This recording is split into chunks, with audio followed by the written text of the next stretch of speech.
country. We have homelessness, mass homelessness across the country after this pandemic. And what their solution is to blame China.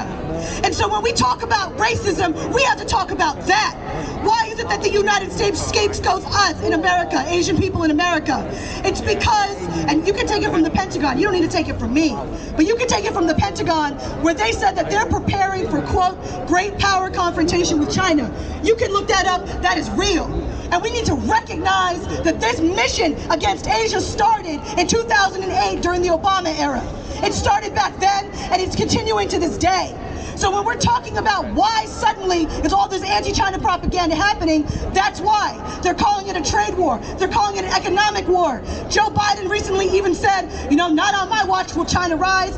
All of this stuff contributes to this anti-Chinese propaganda. This propaganda that is what is killing us in the streets. Because people think we're the enemy. It's ridiculous. And it's not the first time we've been scapegoated. Japanese Americans, people in my family, people in my extended family were put in camps. I've sat at tables across from elders who told me what it was like to grow up in a fucking horse stall. That's this country and what it's done to us. So we must recognize we have been scapegoated for war over and over again. They've killed millions of us in Asia during the Korean War, the Vietnam War. They bombed Laos and made it the most bombed country in the world, in history. That's what this country has done to our people. And I say this because I'm Southeast Asian. And as a Southeast Asian American, I'm only in this country because the US bombed our homes. So I can't forget that. So I ask all of you, everyone listening, everyone here, to ask that question. When do we step up as Asian Americans and rise to our historic place in this movement? Our historic place in this movement has always been at the reins, at the helm of the anti-war movement. We have always fought back.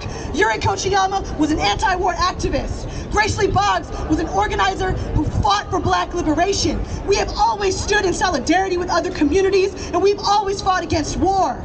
And so I want to make that connection for everybody today, and I want you to think about it, because it is so very important that we recognize where racism comes from.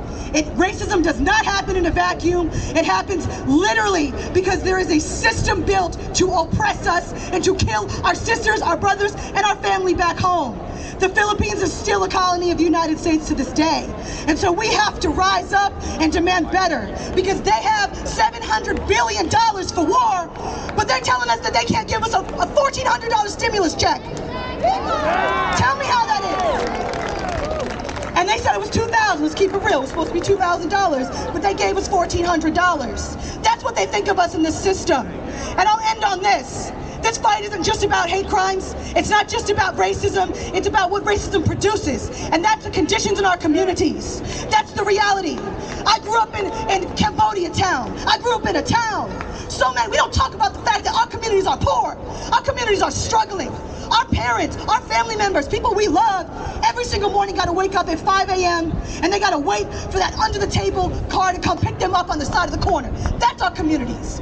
We're getting deported by ICE. We're getting deported. We're getting targeted in every way, shape, and form. So we must recognize and connect and understand all of this, that we must fight for a better life for our communities. We must fight for the right to a job, the right to a home, the right to health care, and that we're not each other's enemies. China's not our enemy. The enemy is in Wall Street. The enemy are the bankers who take from us. The enemy are the millionaires in Congress and the billionaires that they serve. They are the enemies that would rather go to war with our tax dollars than make sure that our people are fed and housed.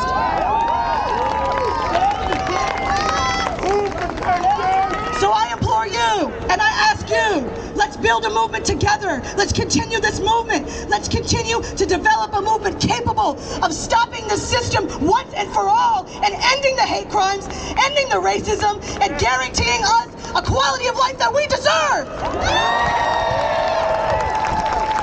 So I'll end on this chant. I'll end on this chant because we gotta stay strong. We gotta stay united. We gotta fight back. They say get back, we say fight back. They say get back, we say fight back. They say get back, we say fight back. They say get back, we say fight back. They say get back, we say fight back. They say get back, we say fight back. They say get back, we say say get back! They say get back! They say get back! They say get back! Give it up, give it up! Thank you, Rachel. Who? How awesome is she?